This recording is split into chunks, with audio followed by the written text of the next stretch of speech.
Over the past 15 years, Romania has achieved impressive growth in its GDP per capita, calculated at purchasing power parity. As recently as 2007, this indicator was one of the lowest in the European Union, at just 44% of the EU average. However, thanks to its presence in the European Common Market and the implementation of economic reforms, it has now reached an impressive level of almost 75%. This significant growth represents the highest growth rate in the entire Union, a testament to the dynamism and determination of the Romanian economy to adapt to the demands of the European market. Romania's tremendous progress is also reflected in the AIC index, or Real Individual Consumption. This is a measure that is in some ways more meaningful in assessing the level of prosperity than other economic indicators, such as GDP per capita or consumer price growth. The AIC takes into account the purchasing power parity of the average wallet, which means it takes into account how rich a basket of goods the average local consumer can afford. This assessment depends on both the price level and the income earned in the country. In addition, the AIC takes into account goods paid for not only directly by consumers, but also by governments and non-profit institutions, such as healthcare and education. This provides a more accurate assessment of the consumption capacity of a country's population. Changes in the level of European prosperity are particularly visible over longer periods of time. In recent years, Romania has seen a significant increase in the AIC, which has translated into an improvement in consumer welfare. In 2015, real individual consumption in Romania was only 60% of the average level in EU countries. But by 2021, this indicator had risen by an impressive 22 percentage points to reach 82% of the EU. As a result, Romania now has a higher level of AIC than some other European countries, such as Croatia, Latvia, and Estonia. This dynamic growth demonstrates Romania's economic progress and its increasingly strong position compared to other European countries. In terms of both wage and GDP growth, Romania has proven to be a leader in Europe. Growth is driven by domestic consumption and, not insignificantly, by low taxes. Romania is the seventh most populous country in the EU, representing a market of more than 19 million potential consumers. Their purchasing power is growing steadily, as evidenced by the nearly 15% growth in wages and consumption, which has supported a record-high GDP. According to data from the Central Statistical Office, their economy is growing at more than 4.5% year-on-year, compared to 1.9% for the EU as a whole. Thus, in the decade since its accession, Romania has become a dark horse among EU economies. Romania's difficult road to success, recovery from communism, has not been equally rapid or easy for all countries in the region. Romania was in a much more difficult position than other former socialist countries in Central Europe. Even at the beginning of Romania's transition process, deep problems were evident that made the road steeper and more challenging. In March 2000, Isărescu's government adopted a medium-term national strategy for Romania's economic development that clearly defined the difficulties the country faced. The document spoke of the heavy legacy Romania had inherited from the communist era. The economy was almost completely nationalized, and the private sector accounted for only 12.8% of gross domestic product in 1989. The administrative system was over-centralized and disconnected from reality. The process of dismantling the old system after 1989 initially exacerbated structural imbalances, making the situation even more difficult. The lack of preparation of the political class, managers and society to function under democratic and market conditions further complicated the transition process. The conditions under which Romania began its transition process go a long way toward explaining the difficulties it has faced. However, not all of the problems can be attributed to the initial conditions alone. The manner in which the reforms were implemented also had a significant impact on their effectiveness. Many experts believe that the economic difficulties of the 1990s were inevitable and a natural part of the transformation process. The first economic crisis of 1990-1992 was particularly severe for Romania, surpassing even the difficulties experienced by other former communist countries, with the exception of the former Yugoslavia. Despite these difficulties, Romania gradually recovered from the crisis by taking difficult decisions and transforming its economy and institutions. Although the road was bumpy and full of obstacles, Romania was eventually able to recover and begin to build a new, stable post-communist reality. Romania's economic transformation, which began after the collapse of communism, has gone through several stages, starting with the difficult 1990s, which many have described as a lost decade. These years were marked by two deep economic crises in 1990-1992 and 1997-1999, which severely strained the country's already fragile economic structure. When Romania emerged from communism, its GDP per capita was significantly lower, even compared to other former socialist countries. In 1992, for example, the difference between Austria's and Romania's GDP was enormous. Austria's GDP per capita was as much as 22 times higher than Romania's. However, as the years went by and Romania made efforts, this gap gradually narrowed. In 2019, the difference in GDP per capita between Romania and Austria has been reduced to only 4 times.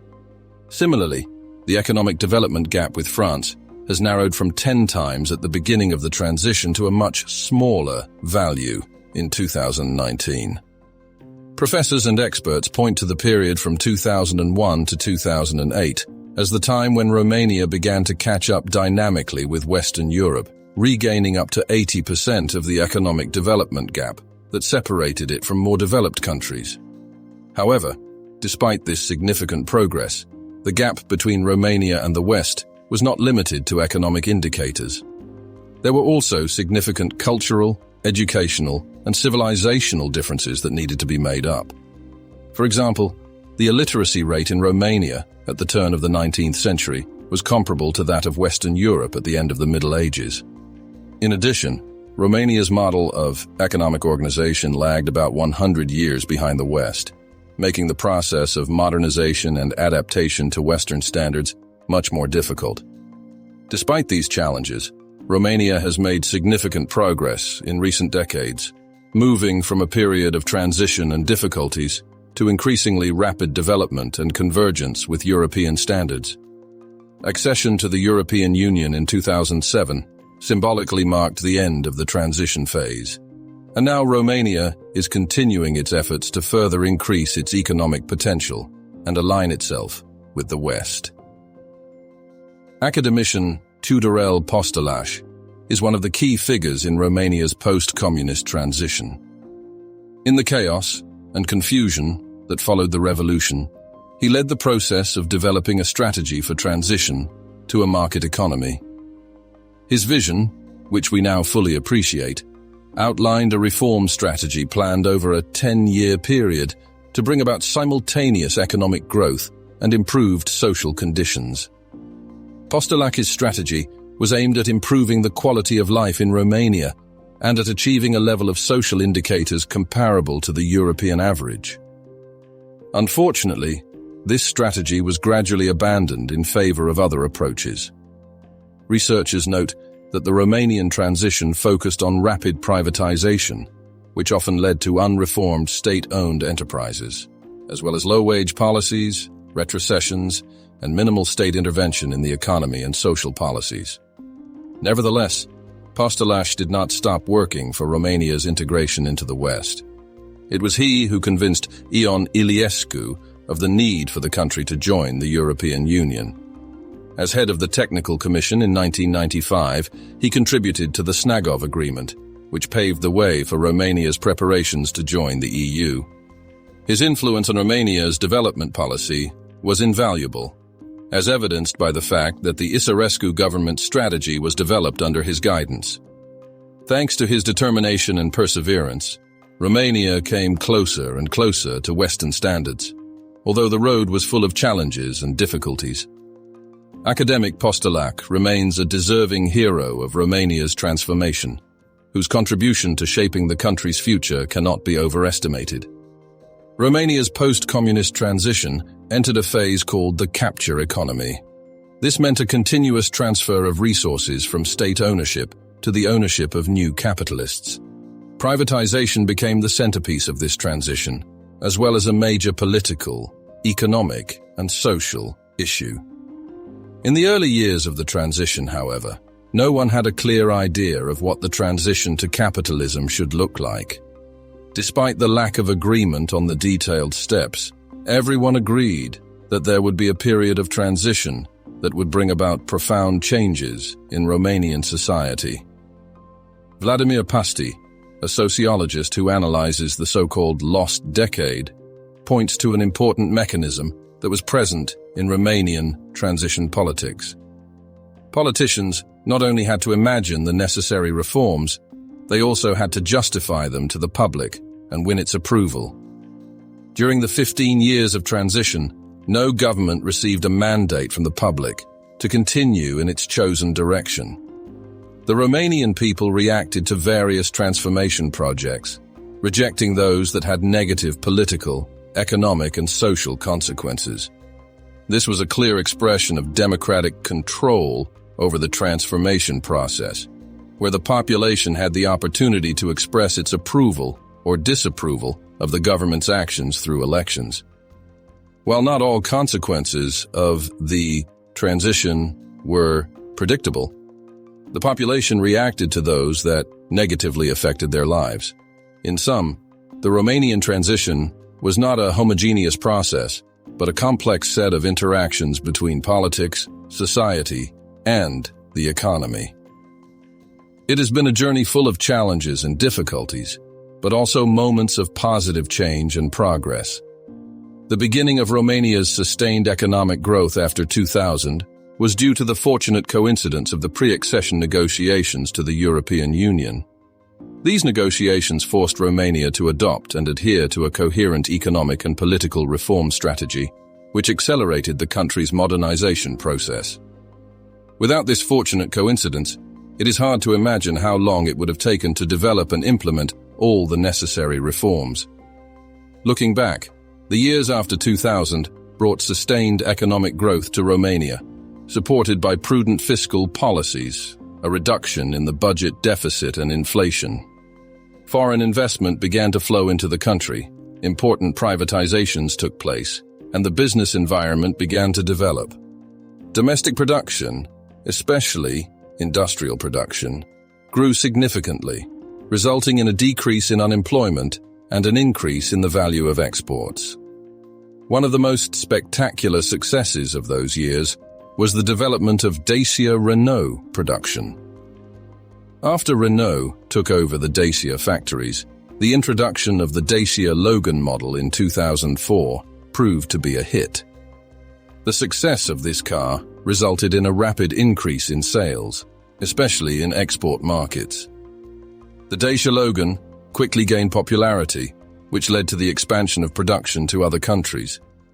However, the 2000s were not all about success.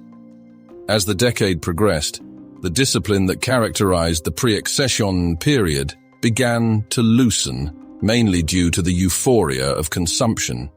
As the decade drew to a close, this trend created new challenges for Romania, which had to face the consequences of this loosening in its quest to maintain sustainable economic growth and stability.